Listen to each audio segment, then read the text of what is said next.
Et salut à toutes et à tous, j'espère que vous allez bien. Je vous retrouve aujourd'hui pour vous parler de plein de choses sympas. Donc on va faire ensemble le tirage au sort du concours. Alors j'ai préparé ça avant la vidéo, je pensais pas que ça me prendrait autant de temps de découper à la main les différentes participations. Vous avez été plutôt nombreux à participer, donc je trouve ça trop chouette, ça me fait plaisir voilà, que vous ayez autant aimé ce concours. Donc on fera le tirage au sort ensemble à la main, comme on a fait depuis le début, je trouve que c'est plutôt sympa. Je vais aussi vous parler de plantes et des dernières découvertes que j'ai fait, et puis voilà, de plein de choses que je trouve plutôt sympa, une vidéo un peu fourre-tout où on parle des choses en tout cas que moi j'aime, donc j'espère que ça vous plaira aussi. Sans plus tarder, je vais vous parler de cette plante-là, puisque du coup je la vois et j'y pense. C'est mon Bégonia Tamaya, je sais pas si vous avez vu la différence ou pas par rapport à d'habitude. Il est tout le temps placé là sur ma petite table à plantes, et ça c'est sa dernière feuille, mais je la trouve énorme. Donc je voulais vous en parler parce que j'ai changé juste une chose, donc je pense que c'est cette chose-là qui a été déterminante. Donc vous voyez, ça c'est la toute dernière, et en général il en fait plutôt des comme ça. Ce bégonia, je vous en avais déjà parlé puisque c'est un peu un warrior, c'est un peu un phénix, puisque chaque année il se fait attaquer par des trips. Enfin chaque année, je dis ça, c'est une bouture qui a, je pense maintenant, 1 an et demi peut-être, quelque chose comme ça. Et dès qu'il y a des trips, les trips se mettent sur ces feuilles-là qui sont hyper fines et fragiles. Donc en moins de 2, en fait, la feuille commence à se friper, à changer de couleur et elle tombe, puisque les feuilles sont hyper délicates. Donc je les trouve superbes, mais voilà, dès qu'il y a des trips, il en fait les frais. Ça a été encore le cas là en début de saison, donc il avait perdu plein de feuilles. Et ça, c'est ces deux nouvelles. Et récemment, j'ai attaqué l'engrais. J'ai attaqué un peu tard parce que cette année, je suis un peu en retard sur tout, sur les oxalis, sur un peu tout. Voilà, comme j'ai eu une période où j'étais assez fatiguée, etc. Une période un peu plus difficile. Où ça va, si vous me suivez, vous avez dû voir. Donc, et puis aussi, j'avais plus d'engrais. Il a fallu que j'en rachète aussi. Donc, bref, il y a eu tout ça. Et je suis tombée sur un engrais qui me semble que j'avais vu sur Instagram, dans une story, je crois, de Philippa, si tu passes par là, je te fais un coucou d'ailleurs. Et donc, comme j'avais plus d'engrais, je me suis dit pourquoi pas le tester. C'est le Algo Flash organique, donc c'est pas la version classique, donc c'est l'engrais qui est 100% d'origine végétale, qu'on peut utiliser en agriculture bio, etc. Et en fait, là, la première fois que j'ai mis du coup cet engrais, et bien ça c'était la feuille qui est sortie ensuite, donc vachement plus grosse je pense, je pense, elle est vachement plus grosse que les autres, donc je pense que c'est dû à cet engrais là qui, du coup, ce qu'elle disait Philippa, c'est qu'il avait l'air beaucoup plus efficace que d'autres. Et je me rappelle plus moi celui que j'utilisais l'année dernière, j'ai aucune idée du nom, mais peu importe, puisqu'il devait pas être phénoménal, j'avais pas jamais vu une si grosse différence. Donc voilà, je voulais vous le mentionner, je vous mettrai le nom en dessous si ça vous intéresse. Puisqu'en tout cas sur cette plante, moi j'ai vu une différence parce que cette feuille est nouvelle et elle est vachement plus grosse que l'ancienne. Donc je trouve ça trop cool. Donc voilà, je voulais vous le mentionner. N'hésitez pas à me dire si vous aussi vous avez des coups de cœur en engrais ou des choses qui voilà, rendent vos plantes plus belles. C'est toujours chouette à partager. Les oxalis, je trouve qu'ils sont trop beaux cette année aussi. Vous avez mis une photo aussi sur Insta en story, je crois, je sais plus. Et je trouve qu'il est... les différences de couleurs sont vachement plus frappantes. J'en ai pris un petit là. Est-ce qu'on le verra bien? Je sais pas si vous le verrez bien. En fait, je trouve que la nuance de violine, donc c'est l'Oxalis triangularis et qui est panaché en fait. Donc on a le tour qui est d'un violine un peu pourpre et le milieu qui est un petit peu fuchsia. Je trouve superbe. Et donc moi, ça fait pas longtemps que je les ai, les Oxalis. Du coup, j'en ai eu l'année dernière. Donc je l'ai acheté, j'ai pas acheté les bulbes directement, j'avais craqué pour un pot que j'avais trouvé, je sais plus si je l'avais acheté, à Botanique ou Villa Verde, je sais plus, j'étais tombée dessus et je l'avais repéré sur Instagram. Dans la communauté des plantes addicts, on craque tous pour de nouvelles plantes et je l'avais trouvé superbe. Mais voilà, quand je l'ai acheté, il était très beau, mais il n'était pas aussi panaché et je l'ai mis en dormance en fait cet hiver. Donc j'ai pris mon pot. Quand les fleurs ont commencé à se faner, enfin quand les feuilles ont commencé à se faner, j'ai tout coupé et je l'ai mis dans ma cave, à l'ombre, sans eau, ni rien. Et quand le printemps est venu, donc j'étais un peu à la bourre aussi, mais au début du printemps, j'ai repris ce pot-là, j'ai sorti tous les petits bulbes, et c'est pour ça que j'en ai décidé d'en mettre un séparé dans un petit pot, parce que je trouvais ça plutôt mignon. Pour l'instant, elle en a sorti qu'une fleur celui-ci, alors que les autres en ont sorti tout plein. Et je trouve que leur panaché, depuis le retour de dormance, donc voilà, j'ai changé de terreau, je les ai dispatchés un peu dans ce pot-là et dans celui-là. Et j'ai commencé à arroser, donc j'ai encore plein de feuilles, de tiges qui sortent, donc je trouve ça trop cool. Et je trouve qu'elles sont en plus super belles avec cette différence de couleur. Donc voilà, je sais pas, c'est peut-être la dormance qui leur a fait du bien. Je crois que justement d'avoir une phase comme ça, surtout pour ces plantes-là, de mise au repos, ça les rend encore plus belles et vigoureuses. Donc je sais pas si vous aussi vous en avez, si vous avez fait ça. Dites-moi si c'est pareil, si vous trouvez encore plus beaux vos oxalis que l'année passée. Moi c'est une première du coup, puisque ça va être du coup ma deuxième année où j'en ai, et je trouve que ça leur réussit pas mal. Donc je me suis dit que j'allais vous montrer ça. Et j'ai une autre plante qui fait un truc de fou, surtout elle, j'ai oublié de la prendre, mon ficus, je vais aller la chercher et je reviens tout de suite. Et me revoilà sur la route des plantes, je me suis arrêtée pour prendre mon thé que j'avais lancé avant la vidéo. D'ailleurs je dis thé, ça n'en est pas un, c'est une infusion au cacao qui est trop bonne, je sais pas si vous verrez quelque chose.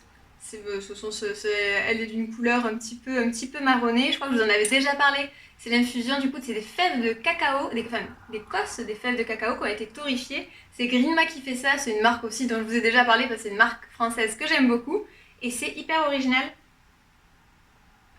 Puisqu'en fait, vous avez vraiment le goût vrai du chocolat, sans lait. Donc ceux qui sont intolérants au lactose, du coup, c'est parfait pour vous. Et c'est très doux, donc vous pouvez le boire toute la journée, il n'y a pas, voilà, y a pas de problème. C'est un petit peu... pour les fans de chocolat, c'est parfait, puisque c'est un peu réconfortant. C'est pas trop sucré, mais c'est pas amer non plus. Au départ, j'avais peur de ça, que ce soit peut-être un peu amer, et en fait, pas du tout. Vous avez voilà, un doux très doux de chocolat, de cacao, et c'est que ça les ingrédients, c'est que des cosses, des fèves de cacao qui ont été torréfiées, donc c'est hyper bon. Et j'en profite pour vous montrer ma super jolie tasse. Je vous en ai aussi parlé en story sur Instagram, je ne publie pas des tonnes et des tonnes de stories, mais j'avais voulu vous la partager puisque c'est une commande que j'ai faite d'une petite créatrice qui s'appelle... Alors, je ne veux pas me tromper sur son nom. Le nom de sa boutique, c'est Origine, donc c'est une boutique Etsy. Et en fait, je l'ai découverte sur un concours Instagram. Je ne sais plus qui avait lancé le concours. Il y avait plusieurs créateurs, créatrices, plusieurs lots, des plantes. Et elle fait également des illustrations. Et donc je suis allée voir son compte, directement sa boutique, et j'ai craqué, j'ai passé une commande parce que je trouvais que ses créations étaient très belles, puis c'est chouette de soutenir aussi les petits artisans que l'on a en France et qui sont un peu en galère aussi cette année, donc je me suis dit pourquoi pas, et puis je trouvais son travail superbe. Et donc c'est une tasse qui est faite à la main, et ça ce sont ses dessins, et donc moi j'ai pris des imprimés floraux, sans surprise. Après il y avait des tonnes de choses qui me plaisaient, il y avait cette version aussi avec... les lunes, je trouvais ça super joli. Il y avait un bourdon, je me suis dit, ah, s'il y avait une abeille, j'aurais peut-être craqué aussi pour l'abeille. Mais voilà, donc c'est fait à la main, ce sont ses dessins, vous avez son petit logo en dessous et dedans. Bon, ben là, j'ai monté, donc je vais pas tout renverser. D'ailleurs, je dis tout le temps thé pour infusion. Je sais pas si vous faites ça, thé, peu importe, tant que c'est une eau chaude, je dis tout le temps thé, alors que pas du tout. Et son colis était trop bien préparé à cette... donc elle s'appelle Eve, elle est dans la région Occitanie, et elle crée, voilà, vous avez des mugs, elle fait de superbes illustrations aussi. Je sais pas si vous connaissez son univers, vous allez reconnaître. Donc c'est des illustrations alors, à base de plantes. En plus, c'est un philo sur lequel j'ai failli craquer la dernière fois, le philo Mikans qui fait de superbes feuilles. Et en fait, je trouve que c'est superbe puisque là, vous avez... Je sais pas comment elle fait ça, mais vous avez un aspect un peu velouté sur les feuilles qui fait un peu comme si, voilà, qui fait vraiment ressortir la plante. Et je trouve que l'univers est vraiment très original. Je la mettrai très certainement en cadre et je verrai où je la disposerai. Ça fait un peu cabinet de curiosité, vous voyez. Fait un peu, je trouve que vraiment c'est une ambiance qui est à la fois originale, qu'on ne trouve pas partout, et son travail est très très beau. Donc voilà, je voulais vous en parler.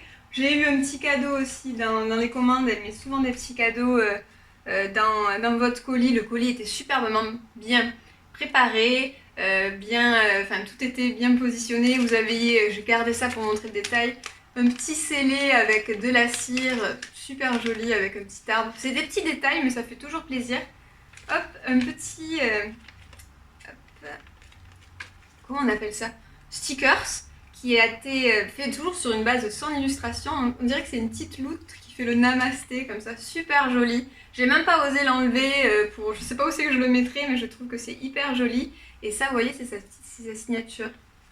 Et dedans, donc un petit cadeau aussi, j'ai eu un porte-clés qu'elle fait du coup sur, je crois que c'est une impression découpage laser sur du bois qui provient de forêts gérées responsablement et durablement.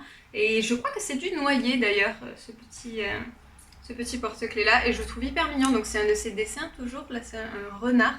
Et voilà, il est léger, il est pratique, original. Et je trouve que ça fait super plaisir voilà, d'avoir ça en plus dans sa commande. C'est très gentil. Merci encore à toi Eve.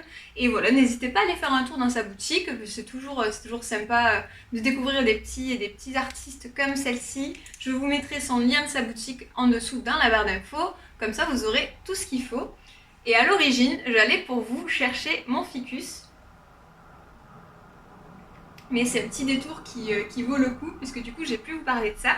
Donc c'est mon ficus Elastica que voici. Donc j'en ai deux des ficus, le Tineke et celui-ci qui est le plus classique. D'ailleurs, il faudrait que je dépoussière ces feuilles, comme je n'étais pas là d'un petit moment. Je ne l'ai pas fait. Et ça se voit, c'est pas grave. Donc moi je le place dans... Bon là j'ai mon cache-pot qui est un cache-pot tout basique. Hop, un petit sac comme ça. À l'intérieur, je mets toujours hop,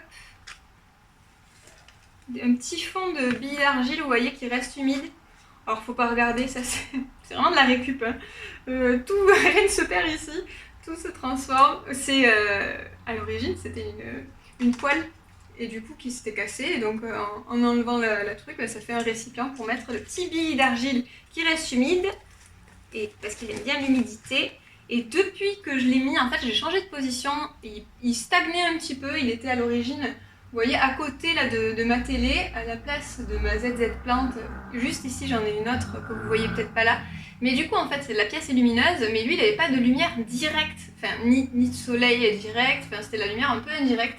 Donc il stagnait un petit peu, donc je me suis dit je vais le déplacer du coup à un endroit beaucoup plus lumineux, plus proche en fait de ma baie vitrée. Et depuis j'ai l'impression qu'il pousse mieux, là la feuille va de mieux en mieux. Et surtout, il a fait un truc de fou.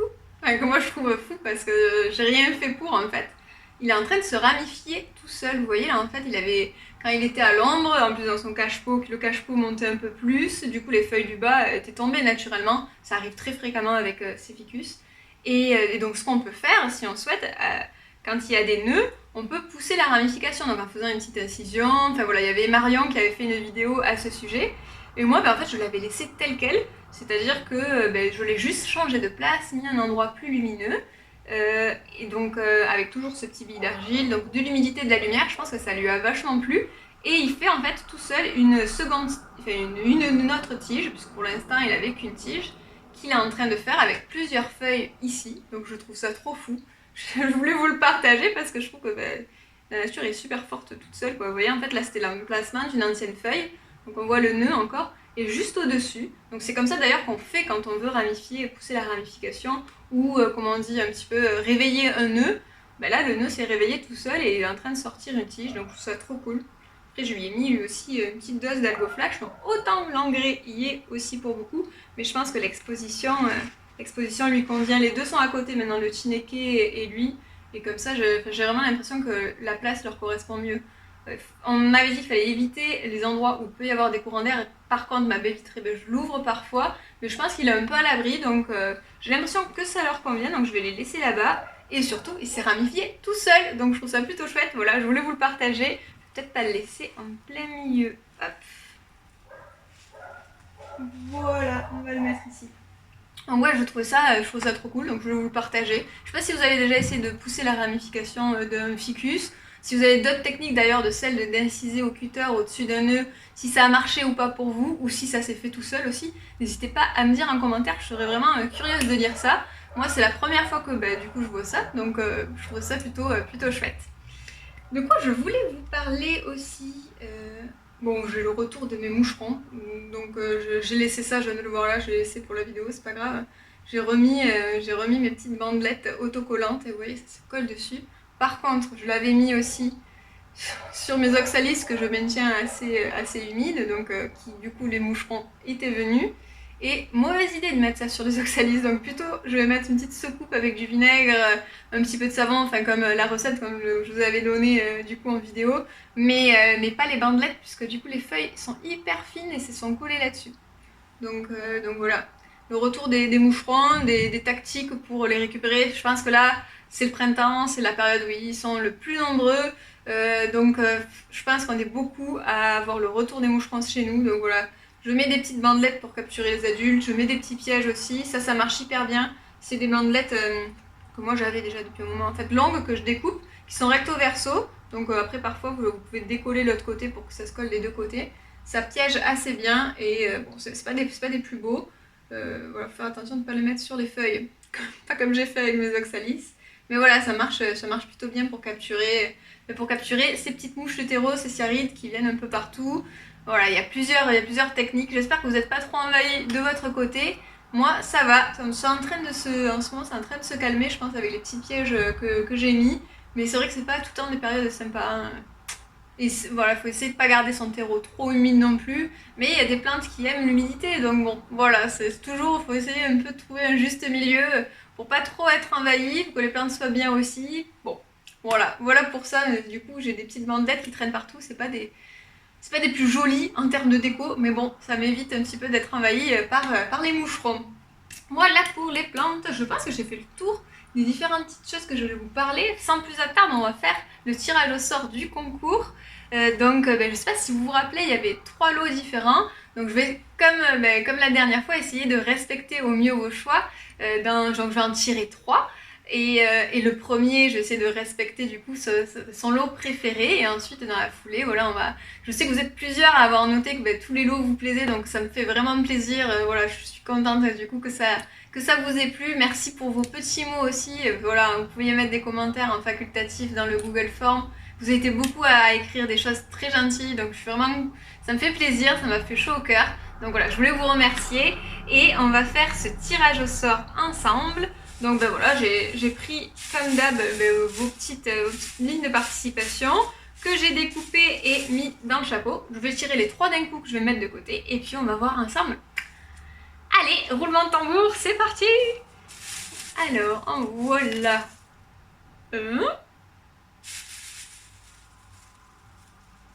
2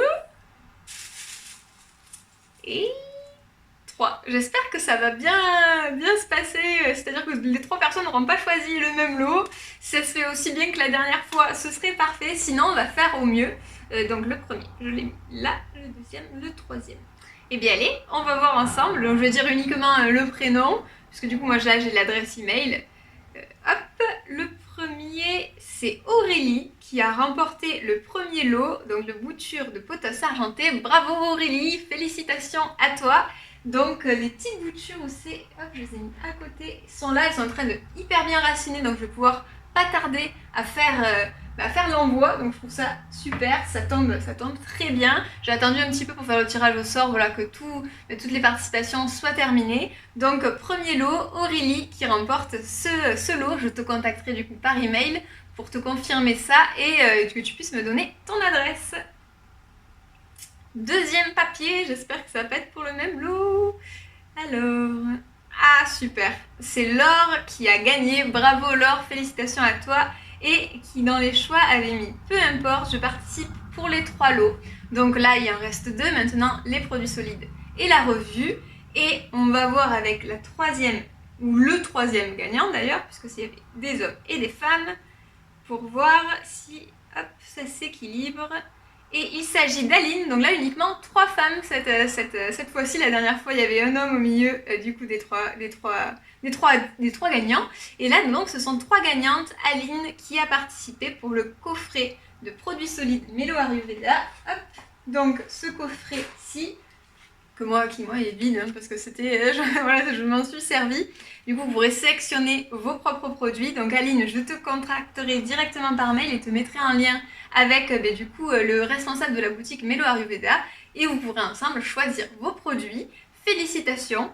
Et donc Laure, tu remportes une revue Soror, donc moi là il y en a une à moi et une pour toi, qui du coup te permettra de découvrir cette super revue avec les articles que j'ai trouvé hyper intéressants, qui est très aussi jolie qu'intéressante, donc j'espère qu'elle te plaira. Un grand bravo du coup aux 3 gagnantes, j'espère du coup que ça vous a plu. Pour les autres, il y aura d'autres surprises qui viendront certainement. Là c'est un concours uniquement ouvert sur YouTube, mais je vais vous réserve quelques surprises également sur Instagram. Voilà, n'hésitez pas à m'y rejoindre si vous n'êtes pas encore, si vous n'y êtes pas encore. Voilà, vous allez avoir plusieurs petites choses qui vont venir. Notamment, je ne veux pas en dévoiler plus finalement, puisque c'est bien aussi de garder un petit peu de surprise, ça fait toujours du bien. Donc voilà pour cette vidéo, j'espère qu'elle vous a plu et je vous souhaite une très belle journée et je vous dis à la prochaine.